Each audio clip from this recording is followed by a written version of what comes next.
გამარჯობა, მოგესალმებით, ეს არის ბოლო სიტყვა, მე ვარ ბექა პატურაშვილი, გიორგი ცხვიტავა. რატი მუჯირი ყავს, რომელსაც განსაკუთრებით მივესალმებით.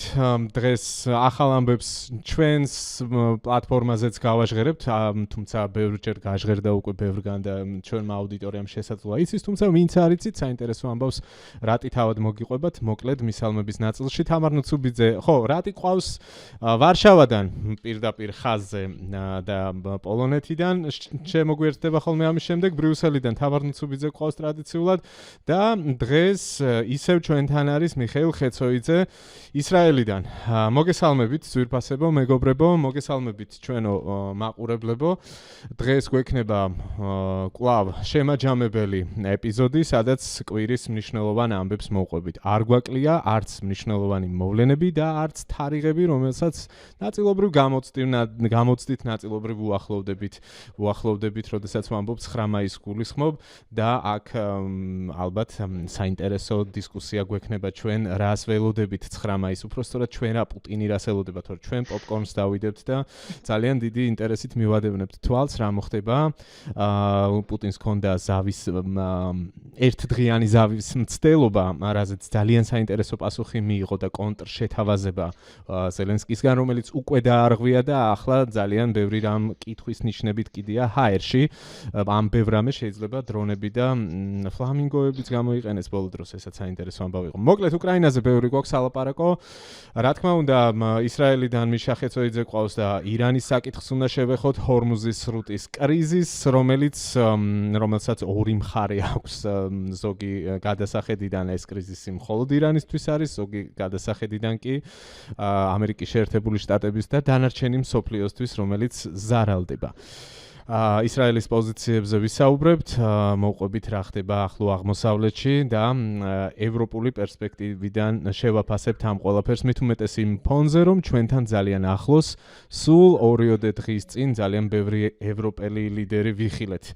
აი აქ რომ უნდა გვენახა და იქ რომ ვნახეთ, ამ ამბავზე ვლაპარაკობ, ანუ თბილისში რომ უნდა ყოფილიყვნენ და იყვნენ ხოლმე, მაგრამ ამ შემთხვევაში თუ გნებავთ თეთრი შური დავარქვათ, რაც გინდათ ის ვთქვათ, უბრალოდ ფაქტობრივი მოცემულობა, მიუხედავად ჩვენი გულშემატკივრობისა, ჩვენი მეზობლებისადმი, მეგობრებისადმი და თანამოქალაქე ეროვნებით სომეხი ხალხისადმი, ეს ამბავი ფაქტობრივი მოცემულობაა, რომ როგორც წესი ხდებოდა თბილისში. ამ თანამეგობრობის წამყვანი რგოლი იყო საქართველო, ახლა ეს მისია ესტაფეტა გადაიბარა სომხეთმა.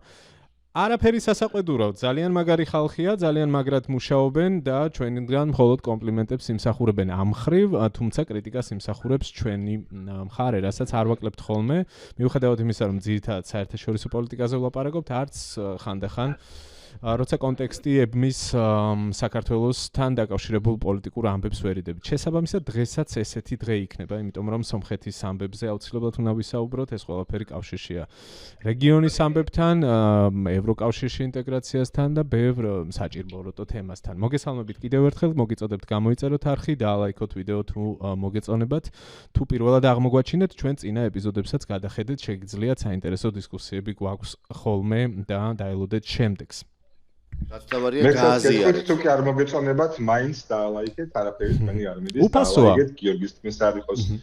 დააშიარეთ თქვენ სოციალურ ქსელებში, აქტიურეთ კომენტარებში, გამოთქვით თქვენი აზრი, ასე ალგორითმი ხდება, რომ საინტერესოა და სხვებსაც შესთავაზებს ჩვენს მსჯელობას. მე კი როგორც ბექამ დაანონსა, ვარშავიდან გიერთდებით და ამერიდან ბოლო სიტყვის, ასე ვთქვათ, მონაწილედ რჩები, თუმცა ვარშავის საზოგადოებრივი ტელევიზიის საერთაშორისო მაუწყებლის ნაწილი გავხდი, ქართულენოვანი პროექტი ჩაიშვა და აი ამ ევროპიდან გვექნება საშუალება, რომ საქართველოს შესახებ ქართული ამბები. ეს ხმოვანი ეფექტი შენი აპლოდისმენტები იყო ჩათვალე მეტი. ტაში მინდოდა აქ ტაში მაქვს ესეთი, მაგრამ არ გამომივიდა.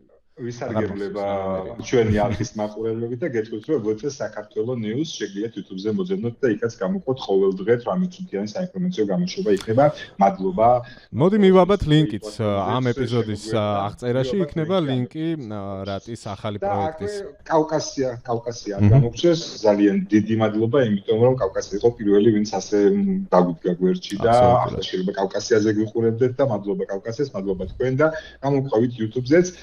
გადმოგცემთ კი ბატონო, მიშასგან დავიწყოთ, ვიცი რომ ცოტა დრო აქვს და მოკლედ დიდი დაბნეულობაა პრინციპში იმ ყველაფერთან დაკავშირებით. ბევრჯერ გვითქვამს პრინციპში, რომ ტრამპი რაღაც თამაშს თამაშობს, თუმცა ბოლო გადაწყვეტილებები არც ისეთი პოპულარული არის. რაღაცნაირად ბეწვის ხიდზე მოძრაობს ფაქტია, იმიტომ რომ იქ არჩევნები უახლოვდება და ამერიკის შეერთებულ შტატებში გასაგებია, რომ ომი პოპულარული არ არის და ეს ოპერაციები. მეორეს მხრივ ჩვენ ვხედავთ სამხედრო რესურსების მუდმივად ყოველდღიურად რაღაც ფრენებს, რეისებს, ტრეკერებზე სულ ჩანს ამერიკული საერთო თვითმფრინავები, რომელიც მიემართება რიგ შემთხვევაში ისრაელის მიმართულებით, რიგ შემთხვევაში ნუ რეგიონში ალბათ ამ გემებზე ავიამზიდებზე, რომელიც არის სრუტეში და რა ვიცი მე განცდა მრჩება რომ თითქოს ეს ყველაფერი ტყუილად არ ხდება და საბოლოოდ რაღაცა ეს დიპლომატიით გადაწყვეტადი ამბავი არ მგონია. მე მაინც ამ აზრზე ვრჩები, მე მაინც რაღაცა სამხედრო მოქმედებებს ველოდები და მგონია რომ ეს ყველაფერი რაღაცნაირად დროის გაყვანის ამბავია, ლოჯისტიკის გამართვის ამბავია და თან ამავდროულად საათი პრინციპში ირანის წინააღმდეგ ნამდვილად წიკწიკებს, იმიტომ რომ მათ პრობლემები აქვთ რა, ეს ბლოკადა სერიოზულ პრობლემებს უქმნის, მაგრამ თავარი კითხვა ჩემთვის არის აი ეგ დანარჩენი პრობლემები, დანარჩენი მსოფლიოსთვის ნავთობის ფასები, ყველა შეშფოთება ამ ამბის გარშემო რამდენ ხანს გასტანს ეს ამბავი და ისრაელიდან როგორ ჩანს? ისრაელსაც პრინციპში აი რაღაცა თითქოს მოთმინება ეწურება და დიდი სამზადისი იყო, ხო? ჩვენ ვიცით რომ ფაქტობრივად სამხედრო მზადყოფნა იყო გამოცხადებული და აი ნუ კვლავ რაღაცა ტრამპის თამაშს გაყვნენ და გაჩერდნენ. რა ხდება მიხეილ, მოგვიყევი, ფიქრობ თუ არა რომ რეალურად რაღაცა შეთანხმების მიღწევა არსებობს ჰორიზონტზე, შესაძლებელია თუ არა? მოგესალმებით, მიხარია რომ კიდევ ერთად ვარ და ისრაელიდან გერთვით. თქვენთან ყოველთვის საინტერესოა, უბრალოდ დრო არ მაქვს ბევრი და შესაბამისად ამიტომ ბოლომდე ვერ დაგელოდებით რომ თქვენ დისკუსიას, თქვენს ინფორმაციას მოვუსმენთ, თუმცა შემდეგ აუცილებლად მოვუსმენ, აუცილებლად ვნახავ. რაც შეეხება ისრაელს პირველად, აი ბოლო დაახლოებით 10 წლის განმავლობაში, მე მგონი პირველად ახლა დღეს მოხდა ფაქტი, როდესაც დონალდ ტრამპმა ამერიკის შეერთებულმა შტატებმა ისრაელის მოკავშირე ქვეყანამ გამოაცხადა, რომ ისინი ირანთან მემორანდუმის გაფორმებისთვის ემზადებიან ერთგვერდიანი 15 პუნქტიანი მემორანდუმის გაფორმებისთვის ემზადებიან და ამის შესახებ ინფორმაცია ისრაელს არ ჰქონდა.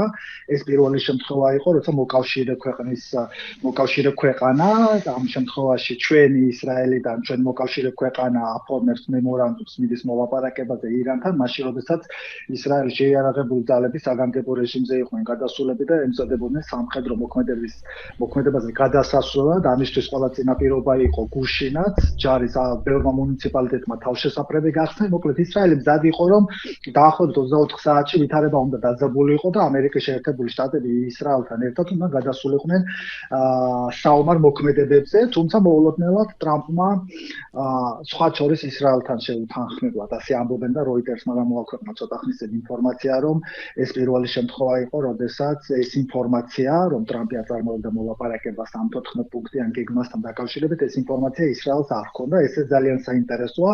თუმცა თუ გავითვალისწინებთ იმას, რომ ნეთანიაჰუს და ტრამპის განცხადებები ბოლო 1 კვირის განმავლობაში ფაქტობრივად ერთმანეთს სცდებოდა, არ ემთხვეოდა, ტრამპი თუ საუბრობდა მოლაპარაკებებზე, ნეთანიაჰუ მეორე დღეს გამოდიოდა და საუბრობდა, რომ ისრაელისთვის ეგზისტენციალური საფრთხე არ მოიხსნა და რომ ისრაელი ყველაფერს გააკეთებს იმისთვის, რომ საკუთარი მოქალაქეები იყვნენ ამ ქვეყანაში დაცულად და კიდევ ერთი ძალიან მნიშვნელოვანი განცხადება, რომელიც ქვეყნის თავდაცვის მინისტრმა გააკეთა და შემდეგ გენშტაბის ხელმძღვანელიც დაეთანხმა, რომ ისრაელს არ ჭირდება მოკავშირეები, მას ძალიან მარტივად შეუძლია დამოუკიდებლად მოახერხოს ირანზე თავდასხმა და ყველა იმ ეგზისტენციალურ საფრთხის აღმოფხვრა, რომელიც ახლა დღემდეც მიუხედავად აი მოლაპარაკებების პროცესისა დღემდე არ არის შეჩერებული.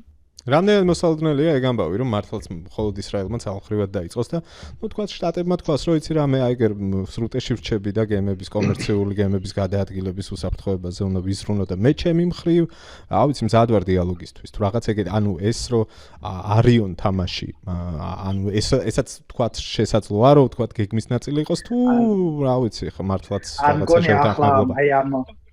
არ მგონი ახლა აი ტრამპის ბოლო განცხადება იყო, რომ 48 საათიან ვადაში უნდა გაფორმდეს მემორანდუმი, ამ მემორანდუმში შესული 14 პუნქტი, პუნქტობრივად არის გაწერილი ერთგვერდიანი მემორანდუმია და ამის შემდეგ 30 დღიანი ერთთვიანი ვადა აქვს ორივე მხარეს, რომ შეასრულონ ნაკისრი ვალდებულებები. აი ამ დროის განმავლობაში ჟანრის ლოგიკა მოითხოვს იმას, რომ აღვნიშნოთ ტრამპის წინააღმდეგ არტყვა ნეთანიაჰუ, თუმცა თუ მომდინარე საფრთხე ირანის მხრიდან არ შემცირდა, მაგალითად ახლა არ მინდა რომ თემას ძალიან გადავუხლო, მაგრამ ის მოლაპარაკებების მთავარი თემები, რაც ახლა არის, აი ეს 14 პუნქტი და ბოლო განცხადება, რომელიც დონალდ ტრამპმა გააკეთა, რომ ირანიდან მოდის სიგნალი, რომ ირანი მზად არის გამძიდრებული 240 კილო ურანი გააგზავნოს ამერიკის შეერთებულ შტატებში, დაახლოებით ასეთ დაპირებას გასულწრეს 12 დღე ომში ციძლეოდნენ ირანელი მხარეები, მაგრამ არ შეასრულეს. ვინ აკეთებს ამ განცხადებას? სიმართლე რო გითხრა, ბოლოს ვერ მივადევნე თვალი ამბებს, ანუ ვისი პირით გაჟღერდა? ეგ ძალიან მნიშვნელოვანია, იმიტომ რომ ჩვენში და ამბები ვიცით. ანუ არახჩიმ გააკეთა ეს განცხადება ფეზეშკიანმა თუ IRGC-მ, იმიტომ რომ ეგენი იკვეთებიან ხოლმე ერთმანეთში. ერთ დღეს არახჩიმ სრუტე გახსნა და იმავე საღამოს IRGC-მ თქვა, რომ თქვენ ხო კარგად ხართ, ჩაკეტილი მაქვსო და ჩაკეტა. ანუ იცი რატომ ვამბობ, რომ ბოლო პერიოდის განმავლობაში ჩვენ ანუ არაერთი განცხადება მახსოვს, რომ ამბობდნენ, რომ არანაირი გამდიდრებული ურანი ირანიდან არ გავა, ეს არის ჩვენი საკუთრება და მორჩა, ანუ ეს საკითხი არც კი განიხილება. მე ვგულისხმობ რადიკალურ ფრთას, ანუ აი ამ სამხედრო ფლანგს რა. არა, ანუ არის ხო იქ რაღაცა სხვაობები მაინც გამოიკვეთა ეს, რომ თვითონ ტრამპი ამბობს ხოლმე, რომ ვერ გავიგე ვის ველაპარაკები, იმიტომ რომ განსხვავებული პოზიციები არის და მაგიტომ ვკითხულობ, რომ ვისგან გავრცელდა ეს განცხადება. დონალდ ტრამპმა გაავრცელა ეს განცხადება, თუმცა ისევ ეგ ხშირად ბლეფობს, ანუ ჩემთვის ეს არის ამბავი. განწყობაზე ყოველ შემთხვევაში ეს ინფორმაცია ირანული მხარე ამ ინფორმაციას არ ადასტურებს და ირანის წელი ხაზია. აი ყველა მაღალი თანამდებობის პირი ირანში აცხადებს, რომ გამდიდრებული ურანის საკითხი მოლაპარაკებების დონეზეც კი არ განიხილება, თუმცა რაც ეფუძნება დონალდ ტრამპის ეს განცხადება, სავარაუდოდ დღეს სხვა შორის ისრაელის სახელმწიფო არხზე გამოცდილი ექსპერტი საუბრობდა, რომ დონალდ ტრამპმა ერთგვარად ისრაელის მხარეს მე უთხრა ინფორმაცია, რომ მოაწოდა ინფორმაცია, რომ მოლაპარაკებები მიდისა თქვენი საფრთხეს გამდიდრებული ურანის სახით მე მოგიხსნით და გამოვიდა, თუმცა ირანი ამ ინფორმაციას უღარდობს. არავინ არც ერთ მაღალი თანამდებობის პირი ირანში არ საუბრობს, რომ ეს მოლაპარაკებებში განიხილება, თუმცა აი მე არ მინახე ეს 14 პუნქტიანი გეგმა. სონს ჩამოვალ, რომ არანაირი შეთანხმება არ შედგება. იშა, მეც მაქვს შენთან რამდენიმე კითხვა და დავიწყოთ იმით, რომ ჩინეთი კვლავაც განაგრძობს ირანის მომარაგებას შაჰიდების დეტალებით. და როგორი არის ეს რეაქცია, იმიტომ რომ ეს უკვე საერთაშორისო მედიაში იბეჭდება ამის შესახებ, ყველაფერი იცის და რეაქცია არის ძალიან საინტერესო. ერთი მეორე მოლაპარაკებები მიდის ჩინეთის საგარეო და ირანის საგარეო მინისტრებს შორის. ეგ ორი ესეც საინტერესოა და მესამე რაც მინდა, თუმცა შენთან ყოველთვის ბევრი კითხვა მაქვს, მაგრამ მესამე რაც მინდა, ბექა მე და შენ საუბრობდით წინა გადაცემაში ოპეკიდან გასვლის შესახებ. და არსებობს მოსაზრება, შესაძლოა ბევრი ფაქტებით გაჯერებული, რომ უბრალოდ შეიცვალოს მარშრუტი მილსადენების და ეს ერთი ძირითადი არხი გავიდეს ისრაელზე. ამას დაჭირდება ბევრი ფული, მაგრამ ყოველ შემთხვევაში ამ თემაზე საუბარი მიმდინარეობს და ეს ხმამაღალი საუბარი მიმდინარეობს ამ თემაზე და საინტერესო არის აი შენგან მივიღოთ ამის შესახებ რამე ცნობა, ხო, აი როგორი არის, რამდენად რეალურია, იმიტომ რომ ბევრი ნიუანსი არის ამ ნავთობთან დაკავშირებით, ის რომ სოფლიო კრიზისი არ შეიქმნას, ის რომ რაღაცეები გამოსწორდეს, ამიტომ საჭიროა ალტერნატიული გზები და ერთ-ერთი გზა, რაზეც ფიქრობდა მანამდე სახელმწიფო ისრაელი, ახლაც აქტუალურია. ნუ ყოველ შემთხვევაში აი ეს მსჯელობა მიდის და შენგან იქნება ამ თემაზე რა თქმა უნდა. პატარა განმარტებას გავაკეთებ უბრალოდ, ვინც არ იცის, რაზე ვსაუბრობთ, ანუ დავამატებ უბრალოდ გიორგის ნათქვამს. ოპეკიდან გასვლის გადაწყვეტილება მიიღო ემირატებმა, ხო? ხომ არ მეშლება ხშირად. კი, არ მეშლება ნამდვილად. ემირატები გავიდა ამ შეთანხმებიდან, რაც ნიშნავს იმას, რომ ის იხსნის ამ კლუბის წევრობის ვალდებულებებს და მაგალითად ეს ვალდებულება გულისხმობს, რომ თუ უნდა მოიპოვოს რაღაც X რაოდენობის ნავთობი, მას შეუძლია რომ ამ რაღაც ზედა ზღვარზე უარი თქვას და იმდენი მოიპოვოს, რამდენიც საჭიროა. ეს გადაწყვეტილება ძალიან მოიწონა თავის მხრივ ამერიკის შეერთებული შტატების პრეზიდენტმა, მას კითხვა დაუსვეს და თქვა, რომ ეს ძალიან კარგია, ნუ მარტივად რომ თქვათ, ამ კრიზისის ფონზე მას შეუძლია რომ ახალი დამაბალანსებელი ერთ-ერთი ფაქტორი იყოს და უბრალოდ მეტი ამოქაჩოს და მეტი გაყიდოს. და აქვე პატარა დამატებას გავაკეთებ, იცით ვინ გადის კიდევ ოპეკიდან. ვენესუელა გადის ოპეკიდან. ესეც საინტერესო ამბავია, აი ამ თამაში. ასე რომ მიშა ბურთი შენ მოედანს. ბატონო. ეხა პირველი რაც მახსენდება ეს იყო ომის დაწყებიდანაც დაახლოებით 2 კვირის თავზე ნეთანიაჰუს პირველი ბრიფინგი, როდესაც ჟურნალისტებთან გამოვიდა და მაშინ კითხეს მას დაახლოებით თქვენი კითხვების გაერთიანება იყო და მაშინ ნეთანიაჰუს პასუხი ჰქონდა, რომ ომის დაწყებამდე 1 კვირით ადრე ისრაელში ჩამოსული იყო და სხვა შორის ასე არც ერთ ლიდერს დონალდ ტრამპის გარდა არც ერთ ლიდერს ისრაელი არ დახვედრია, როგორც ეს დახვდა მაშინ ინდოეთის ლიდერს და ნეთანიაჰუმ ზუსტად პარალელი გაავლო, ახლა ნებისმიერ ეკონომიკურ საკითხზე საუბარი უბრალოდ პირველი პირის მხრიდან იქნებოდა გაუგებარი და გაუმართლებელი მაშინ, როდესაც ისრაელი სამი ფრონტიდან ახლა სამ ფრონტზე უსაფრთხოების საკითხები დგას წინ, თუმცა იმაში პარალელი გაავლო ნეთანიაჰუმ, რომ ის მოვაპარაკებას აწარმოებს ინდოეთთან, ემირატებთან და იქნება ახალი მარშრუტი.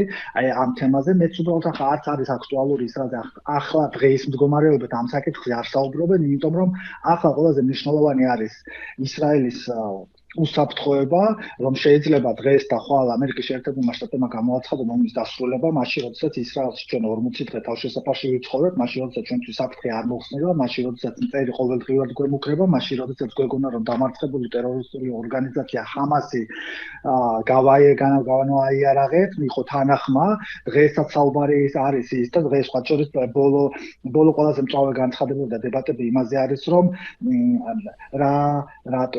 რატომ ვისაუბროთ ახლა ოპეკზე ისრაელთან, მაშინ როდესაც აგერ საუბარი არის, რომ შეიძლება განახლდეს საომარი მდგომარეობა და ისრაელმა რეზერვისტები გადაისვალა ღაზას სექტორში ჰამასთან, ჰამასის ბოლო განიარაღება უნდა დაეწყოს და ახლა ისრაელში ეკონომიკური საკითხები არ არის ნომერ პირველი, ნომერ მეორე თემა, თუმცა აი ეს კითხვა როდესაც კითხეს დაახლოებით მაშინ ნეთანიაჰუს უბრალოდ გამახსენდა, რომ მანაც კი ხაზგასმით აღნიშნა, რომ ამაზე ვისაუბრებთ მაშინ, როდესაც ისრაელის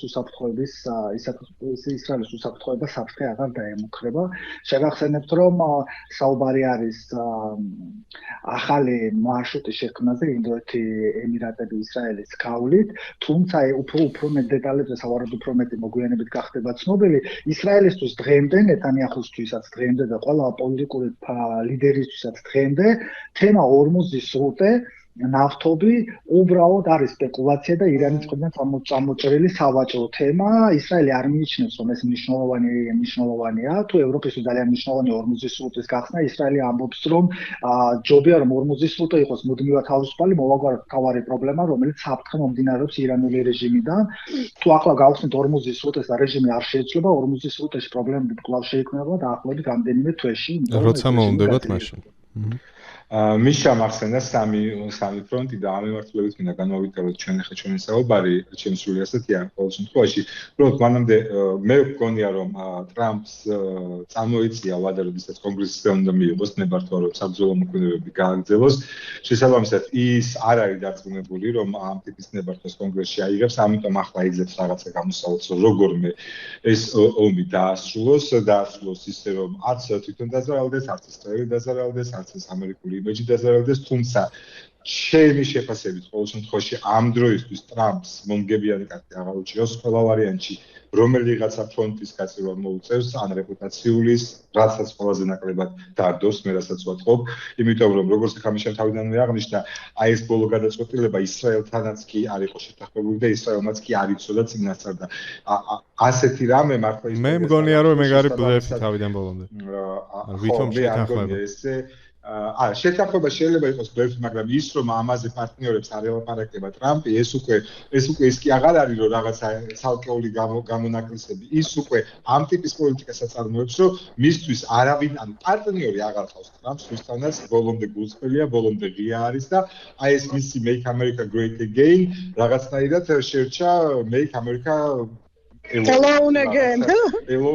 Again არ გამოდის იმ ამერიკა როდის იყო. ამიტომ ძალიან უცნაური არის მისი გადაწყვეტილებები ამ ყველაფერთან დაკავშირებით. თუმცა მე აქ ხა ისრაელის პერსპექტივიდან მინდა შევხედოთ ამ საკითხს. თუ კი ტრამპს აქვს რაღაცა რესურსი რომ დაარწმუნოს თავისი ამომრჩეველი რომ მან ისრაელში გარკვეული შედეგები მიიღო, ნეთანიაჰუს ამისი არც რესურსი აქვს და რეალურად ისრაელელი ხალხი ვფიქრობ, რომ ეს პოლიტიკურად უფრო ისეთი ჩართულები არიან და კარგად ხედავენ, რომ ისრაელს რეალურად ხელში ომამდე და ომის მე არაფერი არ უჭირავს ახალი უსაფრთხოების თვალსაზრისით, ხო? და აქედან გამომდინარე, პლუს მე კიდე მაინტერესებს სახმელეთო ოპერაციის საქმე როგორ მიდის, იმიტომ რომ თუ კი ამ ომის მსვლელობაში ისრაელის მხრიდან მე რაიმე კრიტიკა ისრაელის რაიმე კრიტიკა მომისმენია, სწორედ აი ამ სახმელეთო ოპერაციას უკავშირდებოდა. იქ რა ხდება, მიშა მაგაზე რომ ველაპარაკო სახმელეთო ოპერაციის ნაწილში და შენი აზრით ვწდები თუ არა, მე როდესაც ვფიქრობ, რომ თუ კი ტრამპს აქვს საშუალება რაღაცა გაასაღოს წარმატებად, ისრაელისთვის 0 შედეგი აქვს ამობს ამ დროისთვის, მიუხედავად იმისა, რომ აი ათომა მკვდარია, მიუხედავად იმისა, რომ ვერტიკალი მკვდარია და მიუხედავად ყველაფრისა. მიუხედავად ყველაფრისა, უნდა აღინიშნოს, რომ დღეს მდგომარეობით ახლა 6 მაისის მდგომარეობით ტრამპის რეიტინგი ისრაელში არის კრიტიკული მინიმუმზე. ასეთი დაბალი რეიტინგი ისრაელში ტრამპს არასდროს არ ჰქონია. რეიტინგის დაცემა დაიწყო მას შემდეგ, რაც ორკვირიანი სავი გამოაცხადა, შემდეგ კიდე დაიკლო, როდესაც ამ მოლაპარაკება გადაწია და ისრაელთან შეუთანხმებლად, როდესაც თქვა, რომ უკვე ისლამაბადში ან ჟენევაში გაემართება მოლაპარაკება და შეთანხმდა ირანთან, მაშინ როდესაც ისრაელში ჯარი საგანგებო რეჟიმზე იყო გადასული და ყველა ქალაქში ფაქტობრივად გახსნილი იყო მუნიციპალიტეტური თავშესაფრები, მოულოდნელად საუბრობს მოლაპარაკებაზე. ეს ისრაელისთვის მოულოდნელი იყო და სხვა შორის არც ერთმა მაღალმა ჩინოსამ ამ დრომდე კომენტარი არ გააკეთეს, საუბრობთ ახლა მიმდინარეობს მოლაპარაკებები და ტრამპის ბოლო განცხადებაც, რომ ირანი მზად არის გამდიდრებული ურანი ამერიკის შეერთებულ შტატებს გადმოსცეს და ისრაელს მიმართა დაახლოებით ეს გზავნილი იყო, ახლა ჩვენ გვესმის, რომ მე ამ საფრთხეს მოგიხსნით, თუმცა გამდიდრებული ურანი რომც გადავიდეს ამერიკის შეერთებულ შტატებში, რისი შანსიც უბრალოდ შეუძლებელია და ირანის რეჟიმის ნდობა არ შეიძლება და ნდობა რომ შეიძლებოდეს ფიცინ ტრამპს ბოლო მაკვირევს დაახლოებით სიტუაციას, არც ერთი ლიდერი ახლად არ აღჭირს ფეზეშკიანიც და სხვადასხვა მაღალი თანამდებობის პირები, ყველანი ამბობენ, რომ არ განიხილება გამდიდრებული ურანის გადატანა, შესაბამისად ეს ტრამპის რაღაცა ტკბილი სიტყვა ისრაელის მისამართით, რომ მე ამ პრობლემას მოგეხსნი, ისრაელისთვის არ ნიშნავს არაფერს. სავარაუდოდ დღეს ხვალ და ბენიამინ ნეთანიაჰუ ან ისრაელის მაღალი თანამდებობის პირი გააკეთებს განცხადებას, ყოველ შემთხვევაში მოლოდინი ის, რომ ომი უნდა დაწყებულიყო ისრაელში იყო, ტრამპმა ბოლო დროს ბექამ თქვა ეს ბლეფი არისო და არ ვიცით რას ნიშნავს, ყოველ შემთხვევაში, თუმცა ასეთი ერთმანეთისგან ერთმანეთთან ურთიერთგამომრიცხავი განცხადებები ჰქონდა, შეგახსენებთ 28 თებერვლამდე, დაახლოებით 27-26 თებერვლის განცხადებები რომ შეგახსენოთ, დაახლოებით მაშინ შევთანხმდით და აი ხელს ვართმევთ და ასე შემდეგ. მოულოდნელ კი უცებ დაიწყო თავდასხმა, ხო? ანუ მაგიტომ ამბობ, ერთია აი ეს პოლიტიკური განცხადებები, მაგრამ მოდი მივყვეთ პრაქტიკაში რა ხდება აი ამ სცენარს რა, ანუ სამხედრო მობილიზების თვალსაზრისით არაფერი არ გაჩერებულა, ხო ესეა? ანუ აი ამ ლოგიკას მივყვები, რაც ანუ იქ ისე მოქმედებს ვერ გააგზელებს. არა, მე გულისხმობ თავ მოყრას რა, ანუ იგივე მოხდა, აი შენც ამას ამბობ მიშა, რომ წინაზეც ვიდრე დაიწყებოდა ეს არ ყოფილა რა წლების წინ, აგერ იყო 2 თვის წინ, ხო? ხო, მაგრამ წინაზე ბექ არ ყოფილა ეს აუცილებლობა, რომ კონგრესის თანხმობა ჭირდება. ვადა როცა შეუძლია ამერიკის პრეზიდენტს იმოქმედოს კონგრესის თანხმობის გარეშე საზღვარგარეთ შერაღებული ძალების, ეს ვადა გასულია, გადის, აი ეხა უკვე ზღვარზე ვარ და ეხლა უკვე და რამდენად შესაძლებელია, რომ მაგალითად ახალი აი იგივე ეს რო ახსენეს ახლა, რაც იყო ბოლო დასახელება, როგორ ვთქვა, მშვიდობის ახალ ოპერაციას რა უწოდეს, აღარ მახსოვს, რაც ეხებოდა ჰორმუზის რუტის დაცვას. ნუ რაღაც სახელი. ანუ ფორმატის ხო, ანუ ფორმატის ცვლილება რამდენად შესაძლებელია, თქვა ამას ვკითხულობა. მე არ ვიცი, თქვა აი რაღაც სხვა სახელი რო დაერქვას. რამდენად თვალ დახვეწავს ამ ამბავზე, რამდენად თქვა უი კაი და რამდენად ოფიციალური უნდა იყოს შეზღუდული ოპერაცია მაგ შემთხვევაში, იმიტომ რომ მე აბსოლუტურად ვეთანხმები რატის, რომ კონგრესის თანხმობა არის საჭირო იმისთვის, რომ რაღაც რაღაცა მასშტაბური ოპერაცია და მოქმედებები აწარმოოს, ქირურგიული ჩარევა შესაძლებელია, რა თქმა უნდა, და ნებისმიერი მაგალითად გადასხმა იმისთვის რომ გამოიტანონ გამდიდრებული ურანი შესაძლოა იყოს ეგეთი. არ მგონია ესეთი რაღაცა, იმიტომ რომ ეს ვერ იქნება ქირურგიული და ვერ იქნება პატარა, იმიტომ რომ აქ საუბარი არის დიდი რაოდენობით მასაზე. ლოჯისტიკის აწყობა ჭირდება. მასაზე არის ჯერ ხო პირველ რიგში დაახლოებით 400 კილო 60%-მდე გამდიდრებულ ურანზე არის საუბარი, რომელსაც ჭირდება სპეციალური აღჭურვილობა, იმიტომ რომ სპეციალური აღჭურვილობის გარეშე ფიზიკური კონტაქტი არის შეუძლებელი, ეს ნიშნავს იმას, რომ უნდა მოიყვნენ მომზადებული, ანუ ქებერები მომზადება, ესე იგი თავისი ხებეებით, მასხალათებით და ასე შემდეგ, ჰაერწინააღებით და ყველაფრით მაქსიმალურად დაცულები უნდა მივიდნენ, რაც აფერხებს მობილობას, ანუ ესე მარტივი არ არის, რომ იქ შეხვიდე და რაღაცას ხელი დაალო და გამო. თან ამ კონტეინერებს ჭირდება რაღაცა სპეციალურ ტრანსპორტში განთავსება, ხო და ასე. იმიტომ რომ ის ხო თხევადია, იმას ჭირდება რაღაცა. თქვენს ყველა კითხვას გავაერთიანებ და ძალიან მოკლედ გასაგებად ვпасუხებ, რას ამბობს ახლა დანიშნული უახლოეს დღეებში, უახლოეს კვირაში თუ დაახლოებით ერთ თვეში იქნება მოსაცახალი ხელმძღვანელი რომან გოფმანი, რომელიც თანამდებობაზე ინიშნება ერთი პირობით, რომ ის ირანში ვითარებას, დაზვერვას აბსოლუტურად მოსადია ეს თქვა მოქმედმა ხელმძღვანელმა დავით ბარნიამაც, რომ ირანში თუ პოლიტიკური ნება იქნება, ირანში ნებისმიერ სპეცოპერაციის წარმოება ისრაელს დამოუკიდებლად შეუძლია, ამას ამბობს ახლა დანიშნული, უпростоრად დანიშნულია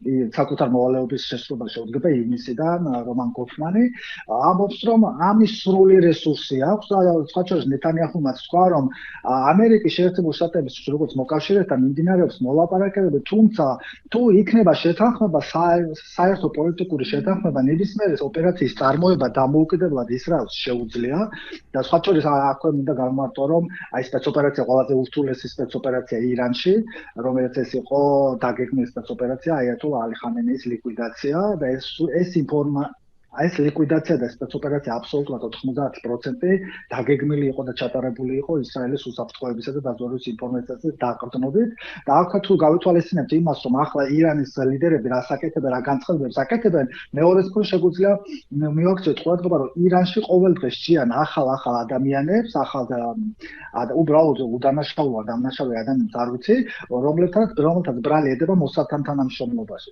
ამიტომ ჩვენ თუ საუბრობთ ისრაელს შეუძლია თუ არა დამოუკიდებლად გამდიდრებული ურანის გამოტანა ყოველ შემთხვევაში ისრაელის მხარე ამბობს რომ ნებისმიერ სპეცოპერაციის წარმოება მას დამოუკიდებლად შეუძლია ანუ მიშა რა თქმა უნდა შეუძლია არის ერთი მაგრამ და თუ შეუძლია გამოეტანა ხო? ანუ ამდენი საუბარი არის რამდენიმე წელზე, ხო? გავიგეთ, რომ შარშან 12 დღიანი ომი იყო, მაშინ იყო გაცხადებული, რომ შეაჩერეს ეს პროგრამა და ასე შემდეგ, მაგრამ მანამდე იყო მთელი პროცესი და ანუ ეს არამხოლოდ ისრაელის სოფლიოსთვის არის, ხო, პრობლემა, ისრაელისთვის ეგზისტენციალური პრობლემა, მაგრამ სოფლიოსთვის არის პრობლემა, იმიტომ რომ იმ რეჟიმის პირობებში, რა რეჟიმიც არსებობს ირანში, ყველასთვის არის ეს საფრთხე, იმიტომ რომ ნახეთ ამ რაკეტებს როგორ და რა მიმართულებებით ისვრის, ხო? უბრალოდ ესვრის ყველას და ყველაფერს. ამიტომაც არის ეს საშიში და შეუძლებელია ამ რეჟიმის შენარჩუნება, ხო? და რაც შეეხება ურანის გამოტანა, რო იყოს, რა თქმა უნდა, ძალიან რთული ოპერაციები აქვს ისრაელს ჩატარებული, მაგრამ ეს რო იყოს უბრალოდ აი ესე ერთი ქვეყნის მიერ შესაძლებელი, მე ვფიქრობ, რომ აქამდე ჩაატარებდა. ანუ მე დავამატებ ერთს ვიდრე გააგრძელებთ, რომ მოყვებით ყველანაირ მსჯელობაში, რაც თქვით და დავამატებ უბრალოდ იმას, რომ საქმე არის დაწყებული, ძალიან მარტივად ვიტყვი. ლოგიკაში ჯდება ის, რომ ეს საქმე ბოლომდე მისულიყო, ან მივიდეს, ხო? თუნდაც მაგ ურანის გამოტანის ნაწილში პირველი ეს ფაზა რომ დაეთმო IRGC-ის ინფრასტრუქტურის განადგურებას და ასე შემდეგ და ამას მიყვეს შემდეგი ეტაპები, ვთქვათ, რაც გულისხმობს ასეთი წერტილოვანი ოპერაციის დავარქვათ, თუ გნებავთ ასე, შესრულებას და საბოლოოდ რეჟიმის დამხობას სხვადასხვა გზებით ან კომპლექსურად, რაზეც არის ამდენი ხანია საუბარი, ამ შემთხვევაში ჩავთვლიდი საჭირო და ალბათ ბევრი ადამიანი ჩათვლის საჭიროს, რომ მიზნები არის მიღწეული, მაგრამ თუ ეს აქ გაჩერდა ახლა რასაც მსჯელობთ ჩვენ, რომ აი, რა ვიცი, ხელი ჩამოართვეს 14 პუნქტია თუ რაღაც ასეთი და კაცმა არის მე რა იქნება, აბსოლუტურად ლეგიტიმური არის ისრაელის მხრიდან პრეტენზიის ქონა და გაურკვევლობის ქონა, მაშინ რისთვის დაიწყო ეს ყველაფერი და მეტიც, რა ვიცი, ხა ამერიკელი რო იყო, მეც გამიჩნდებოდა კითხვა, ამდენი ფეიერვერკები რატომ ჩაატარე მაშინ, თუ საქმე ბოლომდე არ მიყავდა. ამიტომ ვამბობ, რომ ლოგიკაში არ ჯდება. კი ბატონო, სხვა ერპლი ზარალი, იქ სხვა ქვეყნები დაზარალდნენ ასე შემდეგ. შეგახსენებთ, რომ სპეცოპერაცია რო დაიწყო გამდიდრებული ურანის საკითხის გარდა, იქ იყო კიდევ მრავალი საკითხი, რეჟიმის ცვლილება. იქ იყო პროქსი ძალების შესუსტება, იქ იყო ბალისტიკური რაკეტების წარმოებისა და რაოდენობის შემცირება. შესაბამისად, ახლა დონალდ ტრამპს და ნეთანიაჰუსაც არჩევნო წელი აქვს და თუ რეჟიმი არ შეიცვალა, თუ პროქსი ძალებთან კავშირი არ გაწყვეტა ირანმა და თუ ბალისტიკური საფრთხე არ მოიხსნა, ერთი პირობა მაინც უნდა შესრულდეს და ახლა როცა თქვენთან საუბრობ, დონალდ ტრამპსა და ნეთანიაჰუს შორის შედგა საუბარი, სატელეფონო საუბარი, სადაც ისინი შეთანხმდნენ, როგორც ნეთანიაჰუ ამბობს, შეთანხმდნენ, რომ ამერიკის შეერთებული შტატები და ისრაელი მოახერხებენ გამდიდრებული ურანის გამოტანას შეთანხმებით, თუმცა მომავალი სატელეფონო საუბარი დაახლოებით ერთ კვირაში კიდე შედგება ტრამპსა და ნეთანიაჰუს შორის, თუმცა რაღაც ხომ უნდა ჰქონდეს სამომრჩეველი ცისარტყმელი, აქ არ დაგვაიწყოს, რომ საარჩევნო წელია და აქ არ დაგვაიწყოს, რომ საუბარი არის ნეთანიაჰუზე და ტრამპზე, რომელმაც ამომრჩეველს უნდა უთხრეს, რომ აქამდე რას ეთქოდნენ, რომ რეჟიმი ვერ შეუცვალეთ, გამდიდრებული ურანი ვერ გამოვიტანეთ, აგერ ფრონტზე კიდე ომი დავიწყეთ, ჰამასი და ჰეზბოლა ვერ განვაღიარაღეთ, ბალისტიკური რაკეტის საფრთხე არ მოხსნა, ეკონომიკური კრიზისი დაიწყო, რაღაც ერთი სათქმელი და ამაზე საუბრობენ ახლა რომ გამდიდრებული ურანით. თუმცა კიდევ ამბობ რომ ოფიციალურად ირანი ადასტურებს რომ ისინი არც მიდიან მოლაპარაკებაზე გამდიდრებული ურანის გამოტანაზე 48 საათი უახლოესი გადამწყვეტი იქნება და არ მინდა რომ გამომჩეს აი რატომ დასვათ აღარ კითხვა და სხვა დროს შეიძლება ვითარება შეიცვალოს და სახმელეთო ოპერაციაზე 2 წუთით ვიტყვით და დროს აღარ დაგაცნობთ, იმიტომ რომ ახლაც აი დღესაც ამ წუთებშიც ისრაელი ორ ფრონტზე ახორციელებს სახმელეთო ოპერაციას ღაზაში, ჰამასის წინააღმდეგ და ლიბანში ჰეზბოლას წინააღმდეგ მოლაპარაკებებს, ვითომ ორივე მხარესთან აწარმოებს, მაგრამ ამბობენ რომ ეს მოლაპარაკებები უბრალოდ მოლაპარაკებებისთვის არის, არც ერთი მხარე ტერორისტული ორგანიზაციისა ჰამასის და ჰეზბოლას განიარაღებას უარს ამბობს. ამერიკის შეერთებული შტატების პრეზიდენტი მოუწოდებს მოლაპარაკება სამშვიდობო საბჭო, რომელიც მაისში ხონდა ტრამპს დაგეგმილი და ტრამპ თაუერებს აშენებას აპირებდა ღაზას სექტორში, ესეც ჩაიშალა.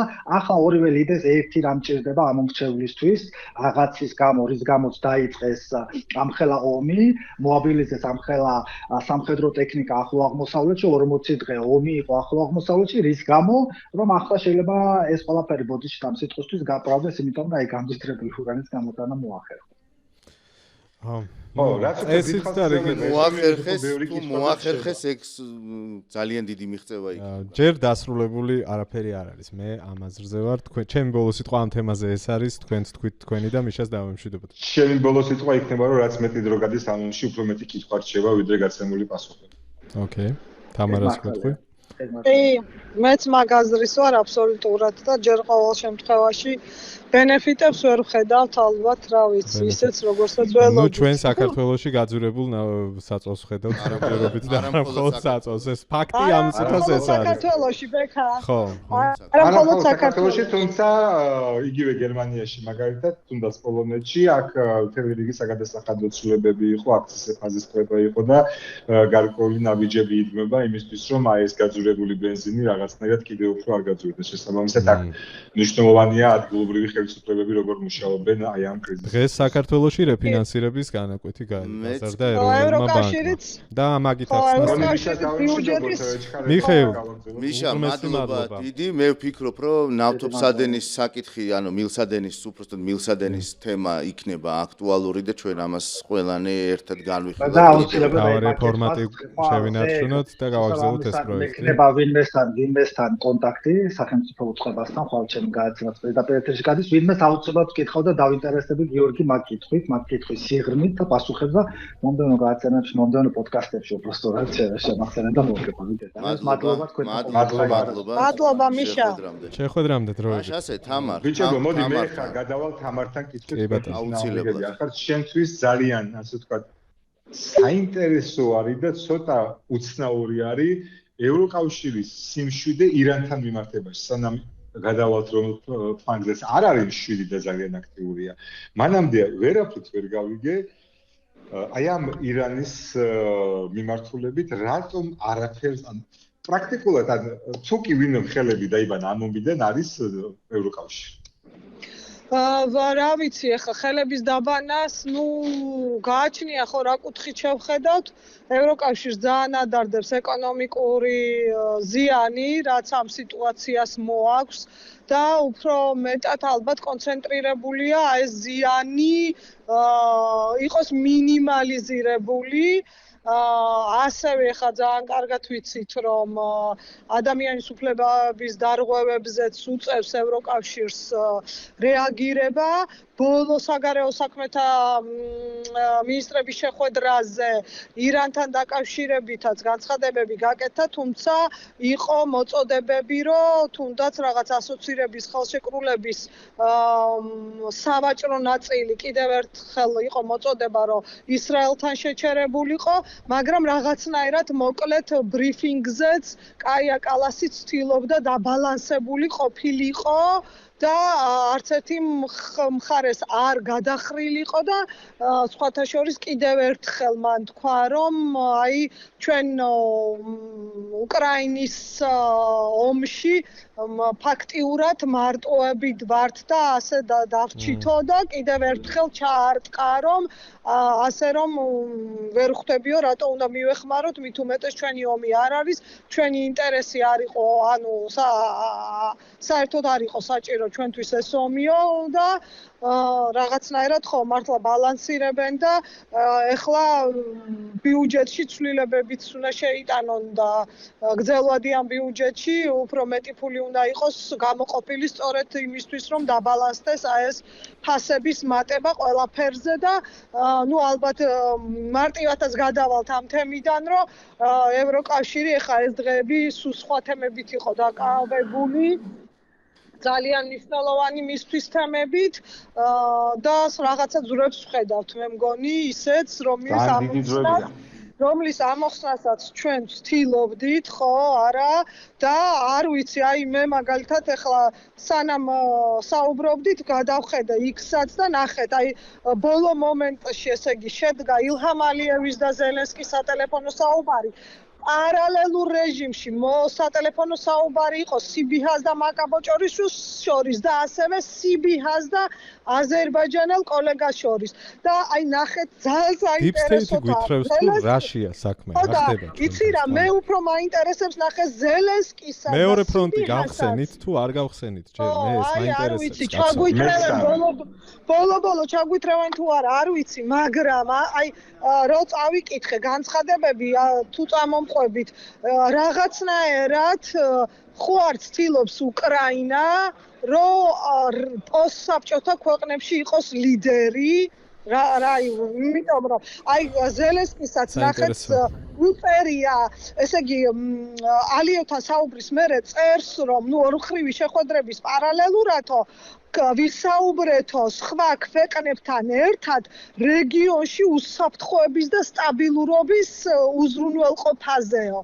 ასეთივე დაახლოებით ასეთივე განცხადება აქვს სიბიჰას თავის აზერბაიჯანელ კოლეგასთან რომ უფრო ფართოდ ანუ რეგიონის სიტუაციაზეო და აი ცოტა რაღაც აქ თან ერეს ზელენსკი აკეთებს განაცხადს რომ არის მთავარი ტიპი ახლა აი აქ არა მხოლოდ ძალიან საინტერესო დეტალია ეს ჩემთვის ძალიან საინტერესო ამბავი იყო რაც ახლა თამარმა თქვა არის რა ამის ნიშნები აშკარად რომ ევროპასაც ხო ანუ ევროპელ ლიდერებსაც ხო ესე ელაპარაკება რომ ასე პოზიციონირებს ჩვენ არ ვითხოვთ მხოლოდ ჩვენ გაძლევთ თქვენ და ჩვენ გაძლევთ გამოცდილება ან ძლიერ უფრო საუბარი არის ბოდიში აღწრო გეოპოლიტიკურ ერთეულად სამხრეთ კავკასიის ჩამოყალიბებაზე და ის რომ ერევანში შედგა ეს უზარმაზარი სამიტი ლიდერების მონაწილეობით და ჩვენ ვნახეთ არაერთი ლიდერი თუ არა ყველა ხო მათ შორის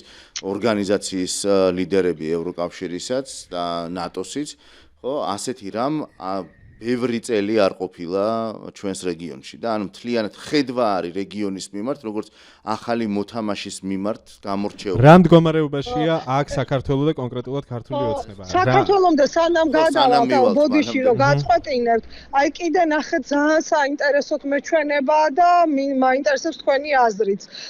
თითქოს რაღაცა მომენტში ალიევი წამოიწია ხო წინ როგორც ამ სამხრეთ კავკასიის უპირობო ლიდერი, ნახეთ საქართველოსიც რომ ჩამოვიდა როგორ დახვდნენ, ნუ სომხეთთანაც დაალაგა პრინციპში ზურგს უმაგრებს თურქეთი და ეხლა გამოდის არენაზე ზელენსკი და აი ზელენსკი და ალიევი და აქ რა ხდება როგორ ფიქრობთ ანუ რამე კონკურენცია თუ რა შევხედოთ ამ საკითხს რაც შეეხება რეგიონის შეეხება რეგიონის ლიდერობას პირველი რა რეგიონზე ვლაპარაკობ თუკი ჩვენ ვლაპარაკობთ შავი ზღვის რეგიონზე აქ თურქეთი არ უნდა გაგვიწყდეს და იგივე ალიევი თუ ვლაპარაკობთ სამხრეთ კავკასიაზე მაშინ ზელენსკი საერთოდ რაშუაშია თუ საუბრობთ პოსტსაბჭოთა სივრცეზე მე ვფიქრობ რომ ამ სივრცეზეც მაღლა დგას ზელენსკი რას გულისხმობ ახლა ვეცდები უფრო ცოტა ცლად გავმართო ზელენსკის ამოცანა ამ ეტაპზე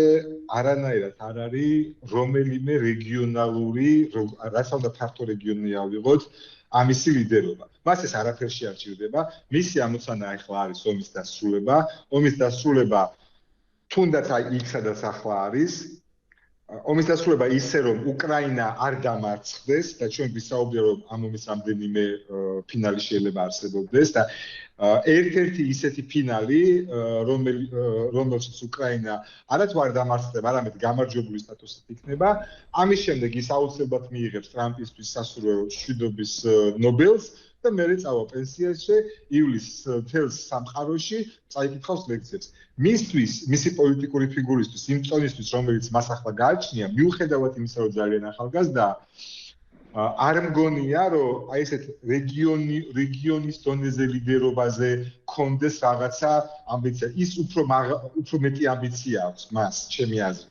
შენ ძალიან პიროვნულ ჭრილში წაიყვანე მე არა მხოლოდ პიროვნულ ჭრილში უკრაინის არა თვითონ უკრაინის სახელმწიფოს ჭრილშიც ვავიღოთ ხო ახლა ჩემი აზრით ზელენსკის უფრო რაღაცა მეტი პრაგმატული ნაბიჯებისთვის ჭირდება ეს ყველაფერი ვიდრე რაღაცა იდეისთვის რომ მე ვარ რაღაცის ლიდერი თუნდაც ეს რაღაცა იყოს აი ეს რაღაც მინუს თურქეთი ხო და ის კითხვა რაც თამარა შენ დასვი ალიევზე რა ხდება ალიევი არ არის ესე მარტივად ჩამოსაშორებელი თურქეთის ზურგით რა თქმა უნდა მოგებული ომით რაც ასევე ძალიან მნიშვნელოვანია ტერიტორიული მთლიანობა ომით აღადგინა და გარდა ამისა სწორედ აი ეს ნიუანსები ქმნის პრობლემას სამხრეთ კავკასიურ ერთეულებთან რაც გიორგი მახსენდა ხო იმიტომ რომ იქ არის სომხეთი რომელსაც უდიდესი ფრანგული ლობი აქვს და ის რაც ახლა ერევანში მოხდა ამ დღეებში გარდა იმისა რომ ფაშინიანის ნაბიჯები არის ევროკავშირისკენ ასევე ძალიან დიდი დამსახურება არის ფრანგულობის და პირდაპირ პრეზიდენტის რომლის იდეაც იყო ერევანში ამის ჩატარება ხო ყავს ბიძინა ივანიშვილი აბსოლუტურად თუკი როგორც ამ შევხედოთ საფულო ჯამში რუსეთისთვის სასარგებლო საქმეების კეთებელი და ყავს ეხლა როგორი უხერხული საქმეც არ უნდა იყოს ავტოკრატი ალიევი ხო აი ამ სამი მოცემულობისგან შედგება ერთეული სამხრეთ კავკასია ამიტომ ამოცანა დასახვა რომ აი ეხლა ჩვენ ერთეულად უნდა ავიღოთ სამხრეთ კავკასია ჩემთვის უბრალოდ წარმოუდგენელი ამოცანა არის ვერ იქნება ეს სამი როგორც აი ეს რუსული ის რო არის იგავი რომ სხვადასხვა მიმართულებით ეკაჩებიან დაახლოებით ეგრე ვჭირს ახლა სამწუხაროდ ისტორიულადაც ხშირად ვჭირდა ეგრე მაგრამ ახლა განსაკუთრებით ვჭირს ეგრე ამიტომ არის აი ამ ფონზეა ჩემთვის ცოტა გაუგებარი რის მიღწევას ცდილობს ზელენსკი და ამიტომ არ მგონია რომ ის რაღაცა რეგიონული ლიდერობაზე იკაჩება ასე რომ თქვა და ამის წარმოჩენას ცდილობს უფრო მგონია რომ რაღაცა პრაგმატულ პრაქტიკულ ნაბიჯებს ეძებს რაღაცა კონკრეტული მიზნისთვის და ეს რაღაცა კონკრეტული მიზანი უნდა იყოს რა თქმა უნდა ამ ომში რაღაცა გარკვეულ ზღვარზე გარკვეულ საზღვარზე რატი მე გეთანხმები და არც მე ვფიქრობ რომ ზელენსკი სჭირდება რეგიონალური ლიდერობა საერთოდ არ სჭირდება ეს რეგიონალური ლიდერობა არაფერში იმიტომ რომ ისედაც აღმოსავლეთ ევროპაში მთლიანად ევროპის ფლაგმანი არის ხო და უკრაინაზე საუბარი არის რომ იყოს ფარდა საერთოდ უსაფრთხოების ფარდა რუსეთიდან მომდინარე საფრთხეების გასამკლავებლად, ხო? აქ ჩვენ ვსაუბრობთ იმაზე, როგორ ხედავს მაგალითად ბრიუსელი, არა მხოლოდ ბრიუსელი, კი, მაკრონის წვლილი და როლი ძალიან დიდია საფრანგეთის ზოგადად და საფრანგეთის როლი ძალიან დიდია ამ ყველაფერში, იმიტომ რომ საფრანგეთი როგორც ბირთვული სახელმწიფო, ჩვენ ამაზეც ვისაუბრეთ, ცდილობს უპირობო ლიდერობის აღებას ევროპაში და აი ამისთვის ემზადება, ხო, ძალიან სერიოზულად. მისი ვიზიტიც ერევანში იყო იმისი დასტური, რომ ის არტოვებს ამ ყველაფერს, მით უმეტეს არა მხოლოდ ერევანთან ქონდა, ხო, საფრანგეთს თავისი ურთიერთობები, არამედ თბილისთანაც ძალიან სერიოზული და მჭიდრო კავშირები იყო, ხო? ანუ და რეგიონის როგორც ცალკე მოთამაშეთ აღებას, ანუ გეოპოლიტიკურ არ უნდა დაგვავიწყდეს ჩვენ რომ საქართველოს აი ეს შავი ზღვა, მარტო საქართველოს შავი ზღვა არ არის, ხო? აქ არის ყველაფერი, უკრაინის შავი ზღვა, თურქეთის შავი ზღვა და რუსეთის ის ძალიან პატარა შავი ზღვა, რომელიც რეალური გასაღები არის, ხო? ანუ აი იმ პატარა გასაღებზე იქნება ძალიან დიდი, როგორ გითხრათ, ფსონი დადებული. ჩემი აზრით, ამ ომის დასასრულის ერთ-ერთი ელემენტიც იქნება ზუსტად მანდ, იმიტომ რომ კარი უნდა დაიკეტოს სადღაც და ეს გასაღები ვერ იქნება უბრალოდ სადღაც ჩარჭობილი, უფუნქციოდ, გამორიცხული ამბავია. ასე რომ მე ვფიქრობ ზუსტად აი ამ მიმართულებით რა. როგორ განვითარდება, ამას უკვე შევხედავთ, იმიტომ რომ რაც თამარმა თქვა დღეს რა სატელეფონო საუბრებიც იყო ერევნის შეხვედრებიდან გამომდინარე, დარწმუნებით შეიძლება იმის თქვა, რომ ეს ყველაფერი გაგრძელდება კიდევ უფრო მაღალი ინტენსივობით. შედეგი რა იქნება? და აქ ასობაში 9 მაისიც გვიახლოვდება, ჩვენც მე მგონი ნელ-ნელა უკვე ბოლოსკენ გადავიხარეთ. მაგ თემამდე 15 წუთი დაგვრჩა, ხომ არ თქვა საქართველოს ამბავზე, ან ძალიან უცნაურ მოცემულობაში ვართ, პრინციპში ბექგრაუნდი ამის კარგად შევავსეთ უკვე და გავამახვილოთ ამაზე გთავაზობთ ყურადღება, ანუ ერთის მხრივ ჩვენ ვხედავთ ხელისუფლებას, რომელიც არ ვიცი, ძალიან დიდი ხანია უკვე ღიად უპირისპირდებოდა პოლიტიკურად ზელენსკის და მის გუნდს და ანუ ომში ჩათრევის მთელი ამ კამპანიის დიდი ნაწილი იყო ეს ყველაფერი ეგრეთ წოდებულ deep state-თან ერთად, რომელსაც მოიაზრებდნენ სწორედ ჯერ ხან ამერიკის შეერთებულ შტატებს, შემდეგ ევროპას, მერე ისევ ამერიკის შეერთებულ შტატებს, ახლა ისევ ევროპას, იმიტომ რომ მოსკოვის არ გამოხსეს ბეკ. ხო, აი მოსკოვის მთელი ეს ვექტორი ხო ახლა იქით არის მიმართული, რომ ევროპა ამათთვის ახლა მთავარი მტერი, ხო? ამასობაში ჩვენ ვხედავთ, რომ კობახიძე იქ ხელს ართმევს და ესაუბრება ზელენსკის და ნუ იქ აი ამ პროცესში მონაწილეობს და ახლა სწორედ ეს ახალი ამბავი, რაც ვახსენეთ ბოჭორიშვილსა და მის კოლეგას შორის სატელეფონო საუბარი, ხო? რა კვადრატში მოძრაობს ახლა ქართული ოცნება? გამაგებინეთ. მე ახლა ყველაზე მეტად მეწოდება ქართული ოცნების ამომრჩეველი, როდესაც კობახიძემ მამლის ხილვამდე სამჯერ უარყო მთელი თავისი პარტია და გაემიჯნა პრაქტიკულად და თქვა რომ მე ზელენსკის არასოდეს არ მითქვიო, როდის თქვიო. გეგონება ეხა პაპუაშვილმა თუ თქვა, ვიღაცა სხვებმა თუ თქვეს, ქართული ოცნების პოზიცია არ გაუჟღერებიათ, ხო? ზოგადად ქართული ოცნების ამომრჩეველი, ამიტომ არის რაღაცნაირი საინტერესო დასაკვირვებელი, როგორ ასე ვთქვათ, ითვისებს ხოლმე და როგორ ერგება ახალ ურთიერთგამომრიცხავ გზავნილებს. ეხლა აღმოჩნდა, რომ ზელენსკი არც კოკაინშიკია, არც კლოუნია, არც კორუმპირებული. კაინა გაწყვიტა, არც კორუმპირებულია, საერთოდაც ძალიან კარგი და კონსტრუქციული ლაპარაკი ჰქონდა. მეგობრული და ჩვენ ვილაპარაკეთ თქვა ზელენსკის ხედვებს და სურვილებზე, რატომ შეიძლებოდა მას დომოდა ღარიბაშვილი კარგად იყო სადაც არის და კობახიძესთან ლაპარაკი, თუმცა ჩვენთვის ამოუხსნა ხდება კობახიძე რატომ დათანხმდა, ხო? ერთი პატარა განმარტება მინდა გავაკეთოთ ჩემი წარსული საქმიანობებიდან გამომდინარე. მე როდესაც ადმინისტრაციულ სამსახურებში ვმუშაობდი, შეიძლება მაყურებელმა ეს დეტალები არ იცოდეს. ესეთი შეხვედრებიც კი, თუნდაც აი დერეფანში თითქოს შემთხვევით შეხვედრებიც, ეს შემთხვევით შეხვედრები არ არის. ასეთი შეხვედრებიც წინასწარ იგეგმება კუთხე, რომელ კუთხეში შეხვდები, რამდენი ხნით შეხვდები, ამ შეხვედრისას თანხლები პირივენ გეყოლება, ანუ ეს არ მინდა ისე გაიგოს ვიღაცა, რომ აი შემთხვევით ერთ ოთახში იყვნენ და ერთმა მეორეს დაუძახა და კაი და შეხვდნენ. ესე არ ხდება. ესეთი შეხვედრები წინასწარ დროიდან დაწყებული, ადგილიდან დამთავრებული და ლიდერების გარდა კიდევ ვინ იქნებიან, აი იქ რომ საგარეო საქმეთა მინისტრები იყვნენ, მაგას გულისხმობ, ამიტომ რომ ეს ან წინასწარ იყო გაცხადებული. ანუ ის რომ თქვა ზელენსკიმ დაუძახა და ამან უარი ვერ უთხრა თუ რაღაცა, ეგ გამორიცხულია, წინასწარ ხდება, წინასწარი თანხმობა იყო ამაზე. ანუ ის რომ შემთხვევით შედგა ეს შეხვედრა გამორიცხულია. ანუ რატომღაც კობახიძეც დათანხმდა ამ ლაპარაკს. და თუ კი მე ამ კითხვას დავსვამ მხოლოდ რა, თუ კი ის ასეც ქართული ოცნება, თუნდაც არა კობახიძის პირით, არამედ სხვისი პირით გვიმტკიცებდა, რომ უკრაინას უნდა ჩვენი ომში ჩართვა.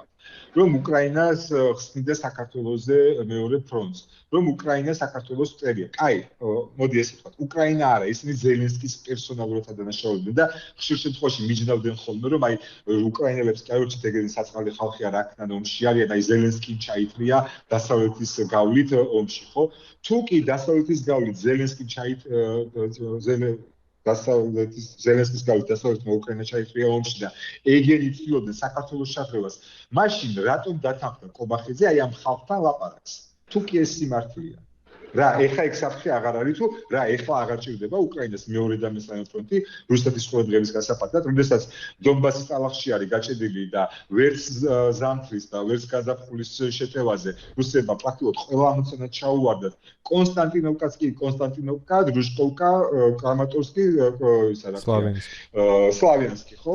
აი ეს ფრონტის ხაზის ერთი ქალაქიც კი ვერ აიღეს, თავდება საგაზაფხულო შეტევა, ქალაქი ვერ აიღეს კი არა, სამხრეთ აღმოსავლეთიდან მიდგომილები არიან ორ რაიონში არიან გაჭედილები ამ კონსტანტინოვკის, ხო?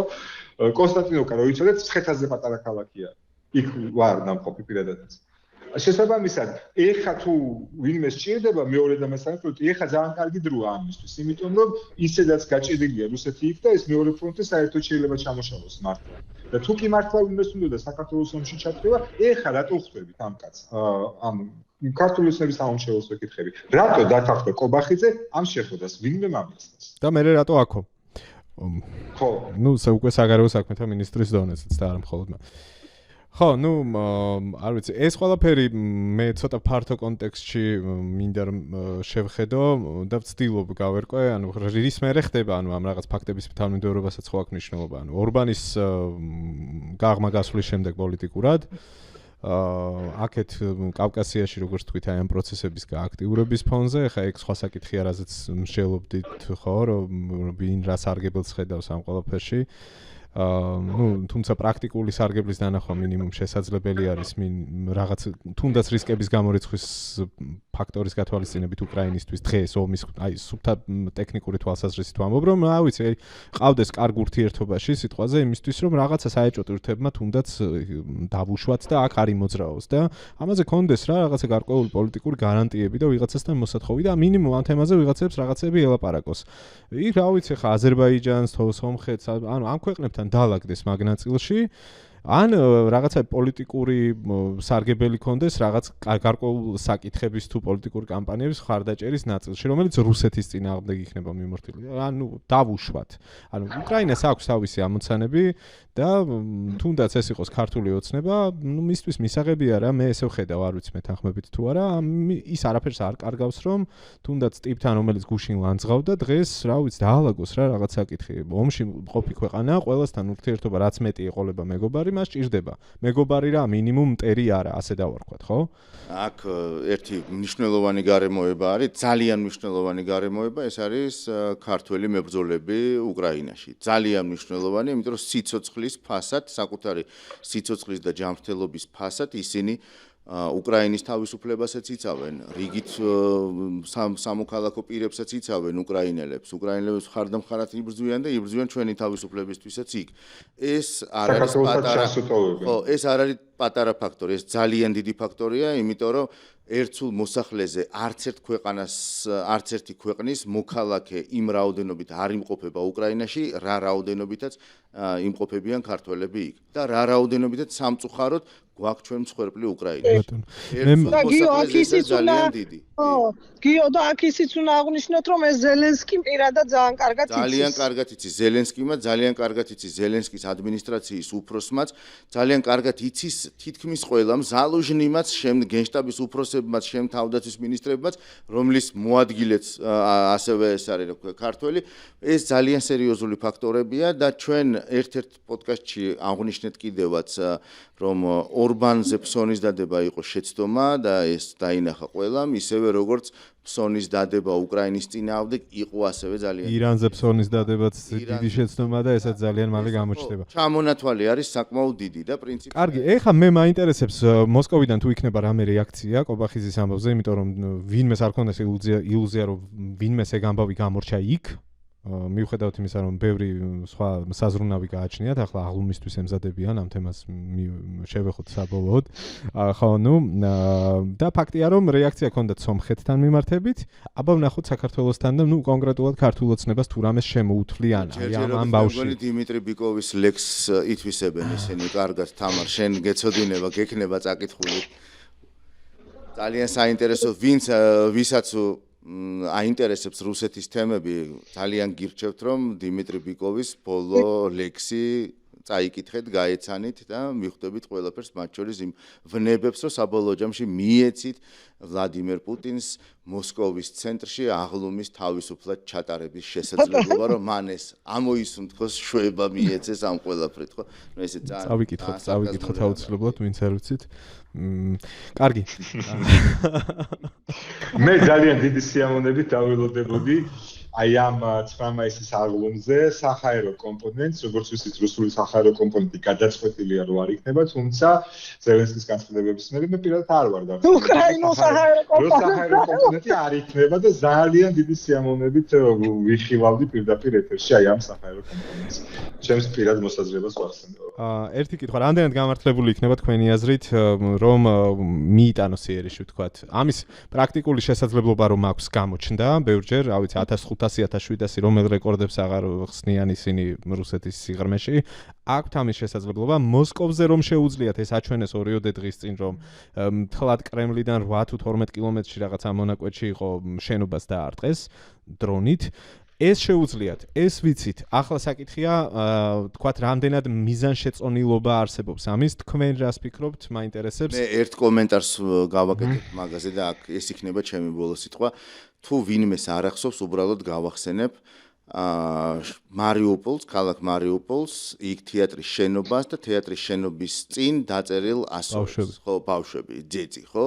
და ის შენობა გაანადგურეს და იქ ურტყეს პირდაპირ რუსებმა და მარიუპოლი რას დაამსგავსეს, ისევე როგორც ბახმუტი და სხვა ქალაქები, ყველამ ვიცით და თუ ვინმეს მახსოვრობა მოკლე აქვს, ძალიან გთხოვთ, რომ გადაახვიდეთ და ნახოთ ეს კადრები, რა მდგომარეობაში არიან ისინი, როგორ ჩადიან და რა პირობებში უწევთ მაგალითად უკრაინელ მოსწავლეებს, სკოლის და საბავშვო ბაღის მოსწავლეებს სწავლის გაგრძელება და ცოდნის მიღება, ხო? აი ამ მუდმივის დღეს საბავშვო ბაღს დაარტყეს. და ასე შემდეგ, ხო?